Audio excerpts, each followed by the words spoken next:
ಸ್ನೇಹಿತರೆ ನಮಸ್ಕಾರ. ಬದುಕಲು ಕಲಿಯಿರಿ ಪುಸ್ತಕದ ಧ್ವನಿ ಸುರುಳಿಯ ಮುಂದುವರೆದ ಭಾಗ. ಸ್ವವಿಮರ್ಶೆಯ ನಿಕಷ. ಪ್ರತಿಯೊಬ್ಬ ಮನುಷ್ಯನು ದಿನದಲ್ಲಿ ಕನಿಷ್ಠ ಪಕ್ಷ 5 ನಿಮಿಷಗಳ ಕಾಲವಾದರೂ ಮೂರ್ಖನಾಗಿರುತ್ತಾನೆ ಎಂದು ಹಬ್ಬರ್ಡ್ ಹೇಳಿದ. ನೀವೆಷ್ಟು ಬುದ್ಧಿವಂತರಾದರೂ ಭಾಗ್ಯವಂತರಾದರೂ ದೋಷರಹಿತರಲ್ಲ, ಪರಿಪೂರ್ಣರಲ್ಲ ಎಂಬುದೇನೋ ಖಂಡಿತ. ನೀವೆಷ್ಟೇ ಪ್ರತಿಭಾಶಾಲಿಗಳಾಗಿದ್ದರೂ ಅನುಭವಿಗಳಾಗಿದ್ದರೂ ತಪ್ಪಿ ಬೀಳುವ ಸಂದರ್ಭಗಳು ನಿಮಗೂ ಇವೆ. ಅಂಥ ಅನೇಕ ಸನ್ನಿವೇಶಗಳಲ್ಲಿ ನೀವು ಮಾಡಿದ ತಪ್ಪು ನಿಮಗೆ ತಿಳಿಯದೇ ಹೋಗಬಹುದು. ತಿಳಿದರೂ ನೀವದಕ್ಕೆ ಮಹತ್ವ ಕೊಡದೆ ತಪ್ಪಿಸಿಕೊಳ್ಳಬಹುದು. ಅಥವಾ ಆ ತಪ್ಪಿನಿಂದ ಉಂಟಾದ ಕಹಿ ಫಲವನ್ನು ಅನುಭವಿಸಿದರೂ ಅದನ್ನು ಅಲಕ್ಷಿಸಿರಬಹುದು. ಆ ಕುರಿತು ಇತರರಿಂದ ಟೀಕೆ ಬರಬಹುದು. ಇದು ವಾಸ್ತವಿಕ ಹಾಗೂ ರಚನಾತ್ಮಕ ಟೀಕೆಯಾದರೆ ಅದನ್ನು ನೀವೇಕೆ ಅಲಕ್ಷಿಸಬೇಕು? ನಮ್ಮನ್ನು ಕುರಿತು ನಮಗಿರುವ ಅಭಿಪ್ರಾಯಗಳಿಗಿಂತಲೂ ನಮ್ಮ ಶತ್ರುಗಳ ಅಭಿಪ್ರಾಯವೇ ಸತ್ಯಕ್ಕೆ ಹತ್ತಿರವಾಗಿ ಇರುತ್ತದೆ ಎಂದು ಒಬ್ಬ ಜ್ಞಾನಿಯ ಮಾತು. ನಮ್ಮ ಬೆನ್ನು ನಮಗೆ ಕಾಣದು, ಹಾಗೆಯೇ ನಮ್ಮ ದೋಷ ನಮಗೆ ಸುಲಭವಾಗಿ ತಿಳಿಯುವುದಿಲ್ಲ. ನಮ್ಮ ದೌರ್ಬಲ್ಯಗಳ ಅರಿವು ಎಷ್ಟೋ ಬಾರಿ ನಮಗಾಗುವುದಿಲ್ಲ. ಆದುದರಿಂದ ಇತರರ ಯಥಾರ್ಥ ವಿಮರ್ಶೆಯು ನಮಗೆ ಕಲ್ಪನಾತ್ಮಕವಾಗಿ ಟೀಕೆಯಾಗಿ ತೋರಿ ನಮ್ಮನ್ನು ಮೋಸಗೊಳಿಸಬಲ್ಲದು. ಆದುದರಿಂದ ಟೀಕೆಯನ್ನು ಸಂಪೂರ್ಣವಾಗಿ ಅಲಕ್ಷಿಸುವುದು ಒಳಿತಲ್ಲ. ಅದರಲ್ಲೇನೂ ಹುರುಳಿಲ್ಲವೆಂದಾದರೆ ಅಲಕ್ಷಿಸುವುದು ಉಚಿತ. ಟೀಕೆಗಳಲ್ಲಿ ಹೆಚ್ಚಿನ ಅಂಶವನ್ನು ದೂರ ಮಾಡುವ ಉಪಾಯ ಒಂದಿದೆ. ಅದು ನೀವೇ ನಿಮ್ಮ ಅತ್ಯಂತ ಕಟು ವಿಮರ್ಶಕರಾಗುವುದು. ಇಷ್ಟೇ ಪ್ರಮುಖವಾದ ಇನ್ನೊಂದು ಸಂಗತಿಯನ್ನು ಮರೆಯಬೇಡಿ. ಟೀಕಾಸುರರನ್ನು ಪುನಃ ಟೀಕಿಸಿ ಬಾಯಿ ಮುಚ್ಚಿಸಲು ಸಾಧ್ಯವಿಲ್ಲ. ನಮ್ಮ ಗೆಳೆಯರನ್ನು ನೋಡುವಂತೆಯೇ ಅವರನ್ನು ಉದಾರ ಹೃದಯದಿಂದ ಒಳ್ಳೆಯ ಭಾವನೆಯಿಂದ ನೋಡುತ್ತೀರಿ. ನೀವು ಅವರಲ್ಲಿ ವಿಶ್ವಾಸವಿಟ್ಟಿರುವರೆಂದು ಅವರು ತಿಳಿದರೆ ಅವರ ನಾಲಿಗೆಯ ತೀಕ್ಷ್ಣತೆ ತನ್ನಿಂದ ತಾನೇ ಕಡಿಮೆಯಾಗುತ್ತದೆ. ನಿಮಗೆ ಜನರ ಹೊಗಳಿಕೆಯೇ ಬೇಕೇನು? ಗ್ರಂಥಕರ್ತರೊಬ್ಬರು ಹೇಳಿದ ಮಾತು. 16 ವರ್ಷಗಳ ಕಾಲ ಶ್ರಮಪಟ್ಟು ಬರೆದ ಪುಸ್ತಕವನ್ನು 5 ನಿಮಿಷದಲ್ಲಿ ಮಗುಚಿ ಹಾಕಿ ನೀವು ಬರೆದ ಪುಸ್ತಕ ಚೆನ್ನಾಗಿದೆ ಎಂದು ಹೇಳುತ್ತಾರೆ. ಅಂಥ ಹೊಗಳಿಕೆ ಕೇಳಿ ಸಾಕಾಗಿದೆ. ಕೆಲವರು ನಿಮ್ಮ ಮೇಲಿನ ಗೌರವದಿಂದ ನಿಮ್ಮಲ್ಲಿ ಇಲ್ಲದ ಗುಣಗಳನ್ನು ಕಲ್ಪಿಸಿಕೊಂಡು ನಿಮ್ಮನ್ನು ಹೊಗಳಬಹುದು. ಇತರರು ನಿಮ್ಮ ಇದಿರು ಹೊಗಳಿ ಹಿಂದಿನಿಂದ ನೋಡಿ 2 ಹೊಗಳಿಕೆಯ ಮಾತನ್ನು ಹೇಳಿದೆ, ಅಟ್ಟಕ್ಕೇರಿದ ಎಂದು ನಗಬಹುದು. ಇನ್ನು ಕೆಲವರು ತಮ್ಮ ಸ್ವಾರ್ಥ ಸಾಧನೆಯಾಗುವ ತನಕ ನಿಮ್ಮನ್ನು ಒಂದೇ ಸಮನೆ ಹೊಗಳುತ್ತಾರೆ. ನಿಮ್ಮನ್ನು ನಿಜವಾಗಿ ಅರಿತು ಅಭಿಪ್ರಾಯಗಳನ್ನು ಕೊಡಲು ಯತ್ನಿಸುವವರು ಎಷ್ಟು ಮಂದಿ ಎಂದು ಯೋಚಿಸಿದಾಗ ಹೊಗಳಿಕೆಯ ಕೈಗೊಂಬೆ ನೀವು ಆಗಲಾರಿರಿ. ಸ್ವಾಮಿ ರಾಮತೀರ್ಥರನ್ನು ಕಾಣಲು ಬಂದ ಒಬ್ಬನು ಹೀಗೆಂದ, ಜನರು ನಿಮ್ಮನ್ನು ಮೆಚ್ಚುತ್ತಿಲ್ಲ ಎಂದು. ಸ್ವಾಮಿ ರಾಮತೀರ್ಥರು ಉತ್ತರಿಸಿದರು, ಅವರು ಸೇಬು ಹಣ್ಣನ್ನು ಮೆಚ್ಚಿದಾಗ ಅದನ್ನು ತಿನ್ನುತ್ತಾರೆ, ಪ್ಲಮ್ ಹಣ್ಣನ್ನು ಮೆಚ್ಚಿದಾಗಲೂ ಅದನ್ನು ತಿನ್ನುತ್ತಾರೆ, ಮಾಂಸ, ಕರುಳು, ಮಿದುಳು ಇವನ್ನು ಮೆಚ್ಚಿದಾಗ ಅವನ್ನೂ ನುಂಗುತ್ತಾರೆ. ಅವರು ನನ್ನನ್ನು ಮೆಚ್ಚದಿದ್ದುದು ನನ್ನ ಭಾಗ್ಯವೇ ಸರಿ, ಮೆಚ್ಚಿದರೆ ನನ್ನನ್ನು ಕಬಳಿಸುತ್ತಿದ್ದರು ಎಂದರಂತೆ. ಜನರ ಪೊಳ್ಳು ಹೊಗಳಿಕೆಗೆ ದಾಸರಾದರೆ ನಾವು ನಮ್ಮ ಗುರಿಯಿಂದ ಜಾರುತ್ತೇವೆ. ಆ ಹೊಗಳಿಕೆಯನ್ನು ಉಳಿಸಿಕೊಳ್ಳುವ ಹಂಬಲ ಹೆಚ್ಚುತ್ತದೆ. ಆಗ ನಮ್ಮ ಬದುಕು ನಮ್ಮ ಅಧೀನವಿರದು, ನಮ್ಮ ಸಮಯವೂ ನಮ್ಮದಾಗದು. ಎಮರ್ಸನ್ ಹೇಳಿದಂತೆ, ಜಗತ್ತು ಏನು ಹೇಳಿತು, ಜನರು ಏನು ಹೇಳಿಯಾರು ಎಂದು ಯೋಚಿಸದೆ ತನ್ನ ಕಾರ್ಯದಲ್ಲಿಯೇ ಮಗ್ನನಾಗಿ ಆ ಕಾರ್ಯದ ಯಶಸ್ಸಿನತ್ತ ಲಕ್ಷ್ಯ ಪೂರೈಸುವವನೇ ಎಲ್ಲರಿಗಿಂತ ಸುಖಿಯಾಗಿರುತ್ತಾನೆ. ಮುಂದಿನ ವಿಷಯ, ದಕ್ಷತೆಯಿಂದ ಧೈರ್ಯ. ಜೀವ ವಿಮಾ ನಿಗಮದ ಹಿರಿಯ ಅಧಿಕಾರಿಯೊಬ್ಬರು ತಮ್ಮ ದೀರ್ಘ ಸೇವಾ ಜೀವನದಲ್ಲಿ 100 ನೌಕರರನ್ನು ಪ್ರೀತಿ ವಿಶ್ವಾಸಗಳ ಮೋಡಿಯಿಂದ ಹೇಗೆ ನಿಯಂತ್ರಣದಲ್ಲಿ ಇಟ್ಟುಕೊಂಡೆ ಎಂಬುದನ್ನು ಹೀಗೆ ವಿವರಿಸಿದರು. ಯಾವುದೇ ಆಫೀಸಿನಲ್ಲಿರುವಂತೆ ನಮ್ಮ ಆಫೀಸಿನಲ್ಲಿಯೂ 3 ಬಗೆಯ ನೌಕರರಿದ್ದರು. 1 ಕರ್ತವ್ಯನಿಷ್ಠರು, ಪ್ರಾಮಾಣಿಕರು, ದಕ್ಷರು, ವಿಧೇಯರು ಆಗಿದ್ದ 2-3 ಮಂದಿ. ಎರಡನೆಯದು, ಇದಕ್ಕೆ ತದ್ವಿರುದ್ಧವಾದ ಪ್ರವೃತ್ತಿ ಉಳ್ಳವರು, ಅಂದರೆ ಶಿಸ್ತುಗೇಡಿಗಳು, ವಿಧ್ವಂಸಕ ಪ್ರವೃತ್ತಿ ಉಳ್ಳವರು, ಕಿಡಿಗೇಡಿಗಳು, ಕರ್ತವ್ಯದಲ್ಲಿ ಅನಾಸಕ್ತರು ಆದ 2-3 ಮಂದಿ. ಉಳಿದವರು ಈ ಎರಡರ ಮಧ್ಯೆ ಬರತಕ್ಕ ಮಧ್ಯಮ ವರ್ಗೀಯರು ಎನ್ನಬಹುದು.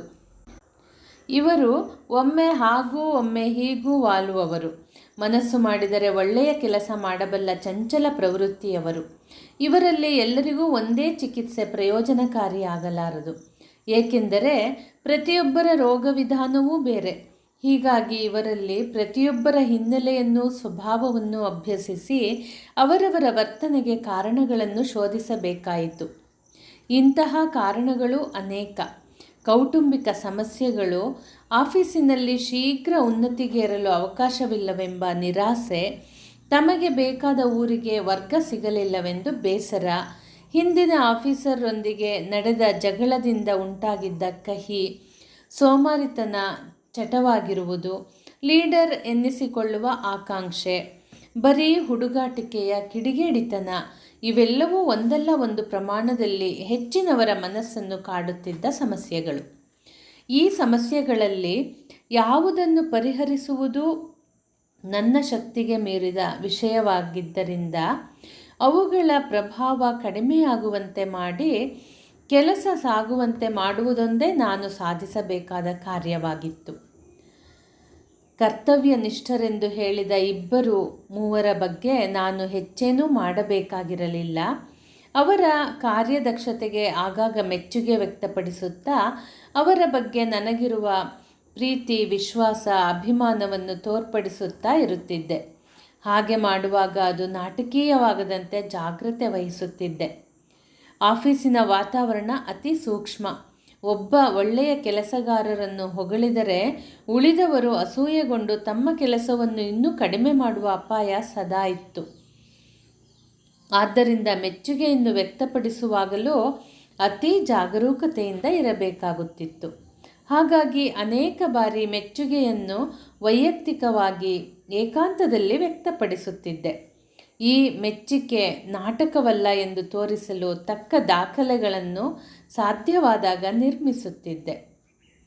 ಇನ್ನೊಂದು ವರ್ಗಕ್ಕೆ ಸೇರಿದ 2-3 ಮಂದಿ ಸಾಮಾನ್ಯವಾದ ಯಾವ ಅಸ್ತ್ರಕ್ಕೂ ಬಾಗುವವರಲ್ಲ.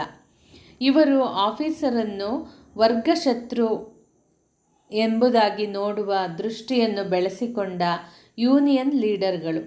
ಇವರು ಬುದ್ಧಿವಂತರೂ ಹೃದಯವಂತರೂ ಆದರೂ ತಾವು ಬೆಳೆಸಿಕೊಂಡಿರುವ ಇಮೇಜಿಗೆ ಬದ್ಧರಾಗಿ ಅದರಿಂದ ತಪ್ಪಿಸಿಕೊಳ್ಳಲಾರದೆ ಕೆಲವೊಮ್ಮೆ ಒಳ್ಳೆಯ ಕೆಲಸ ಮಾಡಬೇಕೆಂದು ಅಂತರಾತ್ಮ ಹೇಳಿದರೂ ಅದನ್ನು ಅದುಮಿ ಹಿಡಿಯಲು ಪ್ರಯತ್ನಿಸುತ್ತಾ ಇರುವರು ಎಂಬುದನ್ನು ಕಂಡುಹಿಡಿದೆ. ಯೂನಿಯನ್ ಲೀಡರ್ಗಳ ಸಮಸ್ಯೆಗಳನ್ನು ನಾನು ಬಲ್ಲವನಾದ್ದರಿಂದ ಅವರನ್ನು ಮಾನವೀಯ ದೃಷ್ಟಿಯಿಂದ ಸಹಾನುಭೂತಿ, ಸೌಹಾರ್ದ ಮತ್ತು ಔದಾರ್ಯದಿಂದ ನೋಡುತ್ತಾ ಅದೇ ರೀತಿಯಲ್ಲಿ ವ್ಯವಹರಿಸುತ್ತಾ ಬಂದೆ. ಮುಖ್ಯವಾಗಿ ಇದು ನನ್ನ ಸ್ವಭಾವಕ್ಕೆ ಅನುಗುಣವಾದದ್ದು. ಪ್ರತಿಯೊಬ್ಬನ ಮನಸ್ಸಿಗೂ ತನ್ನದೇ ಆದ ಸ್ವಭಾವ, ಸಾಮರ್ಥ್ಯ, ಪರಿಮಿತಿಗಳು ಇರುತ್ತವೆ. ಕೊನೆಗೂ ಗೆಲ್ಲುವುದು ಅದೇ. ಆದ ಕಾರಣ ಅದಕ್ಕೆ ಅನುಗುಣವಾದ ಧೋರಣೆಯನ್ನು ಪ್ರತಿಯೊಬ್ಬನೂ ರೂಪಿಸಿಕೊಳ್ಳಬೇಕೇ ಹೊರತು ಅನುಕರಣೆಯ ಧೋರಣೆಯನ್ನಲ್ಲ. ನನ್ನದು ಪ್ರಾಮಾಣಿಕತೆಯ, ಮಾನವೀಯತೆಯ ದಾರಿ. ಇದರ ಪರಿಣಾಮ ಸ್ವಲ್ಪ ತಡವಾದರೂ ಸ್ಥಾಯಿಯಾಗಿ ಉಳಿಯುವಂಥದ್ದು. ಬೇರೆ ರೀತಿಯ ತಂತ್ರಗಾರಿಕೆ ನನ್ನಿಂದ ಅಸಾಧ್ಯ. ನನಗೆ ತಾತ್ಕಾಲಿಕ ಪವಾಡ ಪ್ರಯೋಜನವಿಲ್ಲ. 1-2 ಗಂಟೆಗಳ ಕಾಲ ಒಬ್ಬರನ್ನು ಪ್ರಭಾವಗೊಳಿಸಿ ಕೆಲಸ ಮಾಡಿಸಿಕೊಳ್ಳುವ ತಂತ್ರ ನನ್ನ ಕೆಲಸಕ್ಕೆ ಸಾಲದು. ಏಕೆಂದರೆ ನನ್ನ ನೌಕರರು ನನ್ನ ಜೊತೆಗೆ ನಿತ್ಯವೂ 3-4 ವರ್ಷಗಳ ಕಾಲವಾದರೂ ಕೆಲಸ ಮಾಡಬೇಕು. ಆದ್ದರಿಂದ ಇದು ದೀರ್ಘಾವಧಿಯ ಸಂಬಂಧ, ಲಾಂಗ್ ಟರ್ಮ್ ರಿಲೇಷನ್ಶಿಪ್. ಇದಕ್ಕೆ ತಕ್ಕ ಮಾರ್ಗವನ್ನು ನಾನು ಶೋಧಿಸಿಕೊಳ್ಳಬೇಕಾಯಿತು. ಅಲ್ಲದೆ ನಮ್ಮ ಸಂಸ್ಥೆಯಲ್ಲಿ ಅಧಿಕಾರಿಗಳಿಗೆ ಕಾನೂನುಬದ್ಧ ಅಧಿಕಾರಗಳು ಸಾಕಷ್ಟು ಇದ್ದರೂ ಅವೆಲ್ಲ ಪುಸ್ತಕದ ಬದನೆಕಾಯಿಗಳು. ಅವುಗಳನ್ನು ನೌಕರರ ಮೇಲೆ ಜಾರಿ ಮಾಡುವುದು ಬಹುಮಟ್ಟಿಗೆ ಅಸಾಧ್ಯ. ಏಕೆಂದರೆ ಹಾಗೆ ಮಾಡಿದರೆ ಯೂನಿಯನ್ಗಳ ಪ್ರಬಲ ವಿರೋಧವನ್ನು ಎದುರಿಸಬೇಕಾಗುತ್ತಿತ್ತು. ಅಲ್ಲದೆ ಕೇವಲ ಕಾನೂನಿನ ಒತ್ತಡದಿಂದ ಯಾವ ಕೆಲಸವನ್ನು ಸಮರ್ಪಕವಾಗಿ ಮಾಡಿಸಲು ಸಾಧ್ಯವಿಲ್ಲ ಎನ್ನುವ ಸತ್ಯವು ನನಗೆ ಅನೇಕ ಬಾರಿ ಮನದಟ್ಟಾಗಿತ್ತು. ಈ ಎಲ್ಲ ದೃಷ್ಟಿಗಳಿಂದ ಮಾನವೀಯತೆಯ ಪ್ರಾಮಾಣಿಕತೆಯ ಮಾರ್ಗವೊಂದೇ ನನ್ನ ಪಾಲಿನ ರಾಜಮಾರ್ಗವಾಯಿತು. ಆರಂಭದ 1-2 ತಿಂಗಳುಗಳಲ್ಲಿ ಈ ಕೆಲವು ಮಂದಿ ನನ್ನ ಮೇಲೆ ಸಂಶಯವನ್ನು ಉಗ್ರವಾಗಿ ವ್ಯಕ್ತಪಡಿಸಿದ್ದರು. ನಾನು ಅದನ್ನು ಆದಷ್ಟು ತಾಳ್ಮೆಯಿಂದ ಸಹಿಸಿದೆ. ಅನಿವಾರ್ಯವಾದಾಗ ಸರಿಯಾದ ತರ್ಕದಿಂದ ಉತ್ತರಿಸಿದೆ. ನನ್ನ ವರ್ತನೆಯಲ್ಲಿ ನನಗೇ ತಿಳಿಯದ ತಪ್ಪುಗಳಾಗಿದ್ದರೆ ಅವನ್ನು ಪ್ರಾಂಜಲವಾಗಿ ಒಪ್ಪಿಕೊಂಡೆ. ಸರಿಪಡಿಸಲು ಪ್ರಾಮಾಣಿಕವಾಗಿ ಪ್ರಯತ್ನಿಸತೊಡಗಿದೆ. ಕೆಲಸದಲ್ಲಿ ಅಪಾರ ಶ್ರದ್ಧೆ ಬೆಳೆಸಿಕೊಂಡೆ.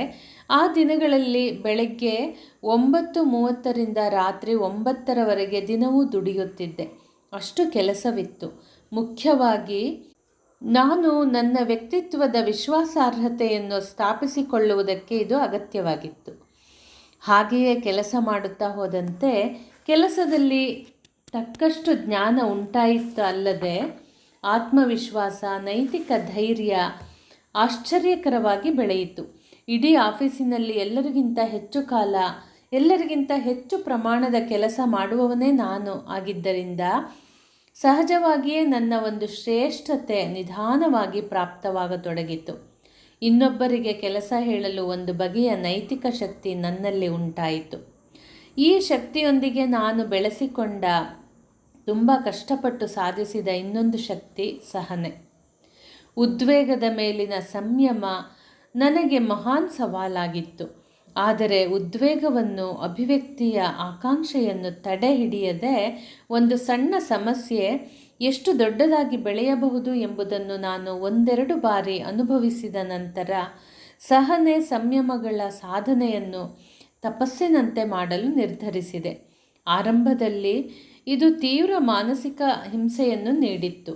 ಆದರೆ ಮಾತಿನ ಚಪಲ ನನ್ನ ಕಾರ್ಯಕ್ಷೇತ್ರದಲ್ಲಿ ಹೇಗೆ ಕೆಲಸ ಕೆಡಿಸಬಲ್ಲದು ಎನ್ನುವುದು ಚೆನ್ನಾಗಿ ಅನುಭವಕ್ಕೆ ಬಂದಿದ್ದರಿಂದ ಕ್ರಮೇಣ ಸಂಯಮ ಸಾಧ್ಯವಾಯಿತು. ಏಜೆಂಟರನ್ನು ಉದ್ಯಮದ ಬೆನ್ನೆಲುಬು ಎಂದು ಹೊಗಳುವುದು ರೂಢಿ. ಕೆಲವು ಏಜೆಂಟರು ತುಂಬ ಜಗಳಗಂಟರು. ಅವರಿಗೆ ತಾವು ಹೇಳಿದ ಕೆಲವು ಕ್ಷಣ ಮಾತ್ರದಲ್ಲಿ ಆಗಬೇಕು. ಆಗದಿದ್ದರೆ ಗಲಾಟೆ, ಕಳ್ಳ ಅರ್ಜಿ, ಮೇಲಧಿಕಾರಿಗಳಿಗೆ ದೂರು ಇತ್ಯಾದಿಗಳನ್ನು ಪ್ರಯೋಗಿಸದೆ ಬಿಡುತ್ತಿರಲಿಲ್ಲ. ಅಂಥ ಒಬ್ಬ ಏಜೆಂಟ್ ಒಮ್ಮೆ ಆಫೀಸಿನಲ್ಲಿ ಕಾನೂನು ಪ್ರಕಾರ ಸಾಧ್ಯವಾಗದ ಒಂದು ಕೆಲಸವನ್ನು ಅಪೇಕ್ಷಿಸಿದ. ಅದಕ್ಕೆ ಸಂಬಂಧಪಟ್ಟ ನೌಕರ ಆಗುವುದಿಲ್ಲವೆಂದ. ಏಜೆಂಟ್ ಉದ್ವಿಗ್ನನಾದ. ಸಂಸ್ಥೆಯನ್ನು, ನಮ್ಮನ್ನು ಟೀಕಿಸುತ್ತಾ, ಹಾಗಾದರೆ ಏಜೆಂಟರನ್ನು ಉದ್ಯಮದ ಬೆನ್ನೆಲುಬು ಎನ್ನುವುದೇಕೆ ಎಂದು ಸವಾಲು ಹಾಕಿದ. ಆಗ ನಾನು ನನ್ನ ನೌಕರರನ್ನು ರಕ್ಷಿಸುವುದಕ್ಕಾಗಿ ಬ್ಯಾಕ್ಬೋನ್ ಬ್ಯಾಕ್ನಲ್ಲಿಯೇ ಇರಬೇಕು, ಫ್ರಂಟ್ಗೆ ಬರಬಾರದು ಎಂದು ಉತ್ತರಿಸಿದೆ. ಇಡೀ ಆಫೀಸು ಗೊಳ್ಳೆಂದು ನಕ್ಕಿತು. ಏಜೆಂಟು ಮುಖಭಂಗಗೊಂಡಂತಾಗಿ ಮರಳಿದ. ನೌಕರರಿಗೇನೋ ಖುಷಿಯಾಗಿತ್ತು. ಆದರೆ ಆನಂತರ ಆತ ಮೇಲಧಿಕಾರಿಗಳಿಗೆ ನನ್ನ ಬಗ್ಗೆ ದೂರಿತ್ತ ಎಂದು ಗೊತ್ತಾಯಿತು. ಮೇಲಧಿಕಾರಿಗಳಿಗೆ ನನ್ನ ಕಾರ್ಯದಕ್ಷತೆಯ ಬಗ್ಗೆ ವಿಶ್ವಾಸವಿದ್ದುದರಿಂದ ಅವರು ತಪ್ಪು ತಿಳುವಳಿಕೆಗೊಳಗಾಗಲಿಲ್ಲ. ಅವರೂ ಅದನ್ನು ತೇಲಿಸಿಬಿಟ್ಟರು. ಇದೊಂದು ಅಂತ ಅಲ್ಲ, ಇಂತಹ ಇನ್ನೂ ಕೆಲವು ಪ್ರಕರಣಗಳಲ್ಲೂ ಹಾಗೆಯೇ ಆಯಿತು. ಪ್ರೀತಿಗೆ ವರ್ಗಭೇದವಿಲ್ಲ. ಪರಿಶುದ್ಧ ಪ್ರೀತಿ ಕೈ ಕೆಳಗಿನವರು ಮಣಿಯುವಂತೆಯೂ ಮಾಡೀತು. ಮೇಲಧಿಕಾರಿಗಳು ತಲೆದೂಗುವಂತೆಯೂ ಮಾಡೀತು. ಹೌದು, ಇದೇ ಪ್ರೀತಿಯ ಪವಿತ್ರ ಗಾರುಡಿ. ಮುಂದಿನ ವಿಷಯ, ಅಹಂಗೆ ಆಘಾತ ಬೇಡ.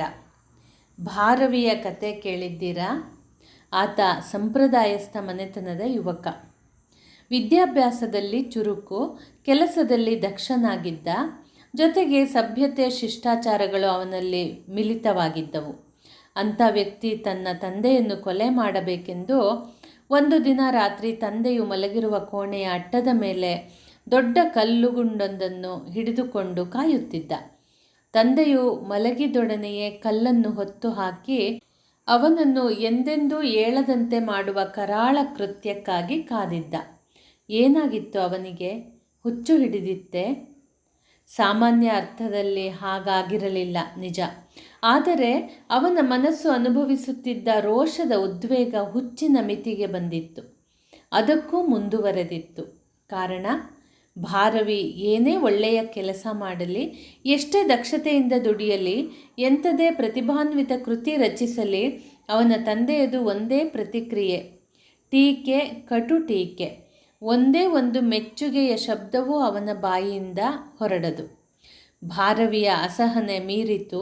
ತಂದೆಯ ಕಟು ವಿಮರ್ಶೆ ಅವನ ಪ್ರತಿಭೆಯ ತೊರೆಯನ್ನು ಬತ್ತಿಸಿತು. ರೋಷದ ಜ್ವಾಲೆ ಧಗಧಗಿಸಿತು. ಆ ಉನ್ಮಾದದಲ್ಲಿ ಆತ ತಂದೆಯನ್ನು ಕೊಲೆ ಮಾಡುವಂತಹ ಕರಾಳ ಕೃತ್ಯವನ್ನು ಕೈಗೊಂಡ. ಆದರೆ ತಂದೆ ಮಗ ಇಬ್ಬರೂ ಬದುಕಬೇಕಾಗಿತ್ತು. ತಂದೆಯೊಂದಿಗೆ ಮಾತನಾಡುತ್ತಿದ್ದ ತಾಯಿಯ ಸ್ವರ ಅಟ್ಟದ ಮೇಲೆ ಕಲ್ಲುಗುಂಡನ್ನು ಇಟ್ಟುಕೊಂಡು ಕುಳಿತಿದ್ದ ಭಾರವಿಗೆ ಕೇಳಿಸಿತು. ಆಕೆ ಹೇಳುತ್ತಿದ್ದಳು, ಮಗು ಈಗೀಗ ಬಹಳ ಬೇಸರದಲ್ಲಿ ಇರುತ್ತಾನೆ. ಅವನು ಮಾಡಿದ್ದಕ್ಕೆಲ್ಲ ನೀವು ಬೈಯುತ್ತೀರೆಂದು ದುಃಖಿತನಾಗಿದ್ದಾನೆ. ನಿಮಗಾದರೂ ಅವನ ಮೇಲೆ ಯಾಕೆ ಅಷ್ಟು ನಿರ್ದಯತೆ ಎಂದು ಕೇಳುತ್ತಿದ್ದಳು. ತಂದೆಯ ಉತ್ತರ ಕೇಳಿಸಿತು. ನಾನೆಷ್ಟು ಹೃತ್ಪೂರ್ವಕವಾಗಿ ಅವನನ್ನು ಮೆಚ್ಚಿದ್ದೇನೆಂದರೆ ನಿನಗೆ ತಿಳಿದಿಲ್ಲ. ಮಕ್ಕಳನ್ನು ಎದುರಲ್ಲೇ ಹೊಗಳಬಾರದೆಂದು ಪೂರ್ವಿಕರ ಹೇಳಿಕೆ. ಅದರಿಂದ ಅವರ ಅಹಂಕಾರ ಹೆಚ್ಚುತ್ತದೆ ಎಂದ. ಅಷ್ಟೇ ಸಾಕಾಯಿತು ಭಾರವಿಗೆ. ಕಲ್ಲುಗುಂಡನ್ನು ದೂರವಿಟ್ಟು ಹೊಸ ಜೀವನವನ್ನು ಆರಂಭಿಸಿದ. ಕವಿಯಾಗಿ, ರಸ ಋಷಿಯಾಗಿ, ಕಿರಾತಾರ್ಜುನೀಯದಂಥ ಮೇರು ಕೃತಿಯನ್ನು ರಚಿಸಿ ತುಂಬು ಬಾಳನ್ನು ನಡೆಸಿ ಕೀರ್ತಿಶಾಲಿಯಾದ. ಮೆಚ್ಚುಗೆಯ ಒಂದು ಮಾತು, ಅದು ಕದ್ದು ಕೇಳಿದ್ದು, ಅವನ ಜೀವನದ ಸಾರ್ಥಕತೆಗೆ ಕಾರಣವಾಯಿತು. ಘೋರ ಕೃತ್ಯದಿಂದ ತಪ್ಪಿಸಿತು, ಮಾನವನನ್ನಾಗಿ ಮಾಡಿತು. ಮೆಚ್ಚುಗೆಯ ಮಧುರ ಶಬ್ದ ಕೇಳದ ಅವನು ಎಷ್ಟೇ ಮೇಧಾವಿ ಚತುರನಾಗಿದ್ದರೂ ತಂದೆಯನ್ನೇ ಕೊಲೆಗೈಯುವ ಕೆಲಸಕ್ಕೆ ಸಿದ್ಧನಾದ. ಭಾರವಿಯ ಕಥೆಯ ನೀತಿ ಏನು ಎಂಬುದು ನಿಮಗೆ ಅರ್ಥವಾಗ್ತಾ ಬಂದಿರಬಹುದು. ಅಲ್ಲಿನ ನೀತಿ ಎಲ್ಲರೂ ಅನುಕರಿಸುವಂಥದ್ದು ಎನ್ನಬಹುದು. ಮನುಷ್ಯರೊಳಗೆ ಎಲ್ಲೆಲ್ಲಿ ಸಂಬಂಧ ಸಂಭವವೋ ಅಲ್ಲೆಲ್ಲ ಭಾರವಿಯ ಕತೆ ನೀತಿ ಪ್ರತ್ಯಕ್ಷವಾಗುತ್ತದೆ. ಆ ಸಂಬಂಧ ಇಬ್ಬರು ಸ್ನೇಹಿತರದ್ದೇ ಇರಲಿ, ಗಂಡ ಹೆಂಡಿರದ್ದೇ ಇರಲಿ, ಮಾಲೀಕ ನೌಕರರ ಒಳಗಿರಲಿ, ಅಧ್ಯಾಪಕ ವಿದ್ಯಾರ್ಥಿಗಳಲ್ಲಿರಲಿ, ಭಾಷಣಕಾರ ಸಭಿಕರಲ್ಲಿರಲಿ, ವ್ಯಾಪಾರ ಗಿರಾಕಿಗಳಲ್ಲಿ ಇರಲಿ, ಎಲ್ಲೇ ಆದರೂ ಈ ನೀತಿಯ ಪ್ರಾಮುಖ್ಯ ಅನಿವಾರ್ಯವಾಗುತ್ತದೆ. ಇನ್ನೊಬ್ಬರ ಅಹಂಗೆ ಆಘಾತ ಮಾಡಬೇಡಿ. ಇನ್ನೊಬ್ಬರನ್ನು ಮೆಚ್ಚಲು ಕಲಿಯಿರಿ, ಅರ್ಥ ಮಾಡಿಕೊಳ್ಳಲು ಕಲಿಯಿರಿ. ಇದೇ ಮಧುರ ಮಾನವೀಯ ಸಂಬಂಧಕ್ಕೆ ಸೋಪಾನ.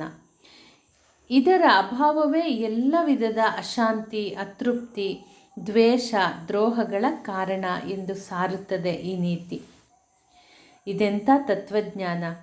ಎಲ್ಲ ಕೇಳಿ ನೋಡಿ ಆಗಿದೆ ಎನ್ನುತ್ತೀರಿ ನೀವು. ಈ ಹಿಂದೆ ನೀವು ಕೇಳದ ಒಂದು ಅದ್ಭುತ ತತ್ವವೊಂದನ್ನು 3 ದಿನಗಳಲ್ಲಿ ನಿಮ್ಮ ಸಮಸ್ಯೆಗಳನ್ನು ಪರಿಹರಿಸಿ ನಿಮ್ಮನ್ನು ಶ್ರೀಮಂತ, ಧೀಮಂತ, ಕಾಂತಿವಂತ, ಕೀರ್ತಿವಂತರಾಗಿ ಮಾಡುವ ಮಾಂತ್ರಿಕ ಕ್ರಮವೊಂದನ್ನು ಇಲ್ಲಿ ಹೇಳ ಹೊರಟಿಲ್ಲ. ಅಂಥ ಒಂದು ತತ್ವವನ್ನು ಯಾರೂ ಕಂಡುಹಿಡಿದಿಲ್ಲ. ಅತ್ಯಂತ ಪ್ರಯೋಜನಕಾರಿಯಾದ ಗಾಳಿ, ನೀರು ಇವು ಪ್ರಕೃತಿಯಲ್ಲಿ ಬೇಕಷ್ಟು ಸಿಗುವಂತೆ ನಮ್ಮ ಬದುಕು ಹಸನಾಗಲು ಅತ್ಯಂತ ಅವಶ್ಯಕವಾದ ಹಾಗೂ ಪ್ರಯೋಜನಕಾರಿಯಾದ ತತ್ವಗಳು ಸರಳವಾಗಿವೆ, ಯಥೇಚ್ಛವಾಗಿ ಸಿಗುತ್ತವೆ. ಪ್ರಪಂಚದ ಎಲ್ಲ ಧಾರ್ಮಿಕ ಮುಖಂಡರು, ಮನಃಶಾಸ್ತ್ರಜ್ಞರು, ವಿಜ್ಞಾನಿಗಳು ಅವನ್ನು ಪದೇ ಪದೇ ಜನತೆಗೆ ನೀಡುತ್ತಿದ್ದಾರೆ. ಆದರೆ ನಾವು ಅದನ್ನು ಉಪಯೋಗಿಸುತ್ತಿದ್ದೇವೆಯೇ ಎಂಬುದು ಮುಖ್ಯವಾದ ಪ್ರಶ್ನೆ. ಒಂದು ಸವಿನುಡಿಯಲ್ಲಿ ವಿಶ್ವವನ್ನು ಬೊಮ್ಮಗಿಹ ಶಕ್ತಿ ಇದೆ. ಬಿರುನುಡಿಯ ಬಸಿರಿನಲ್ಲಿ ಘೋರಾಂಧಕಾರವಿದೆ. ಮೃದು ವಚನವೇ ಸಕಲ ತಪಂಗಳಯ್ಯ, ಮೃದು ವಚನವೇ ಸಕಲ ಜಪಂಗಳಯ್ಯ.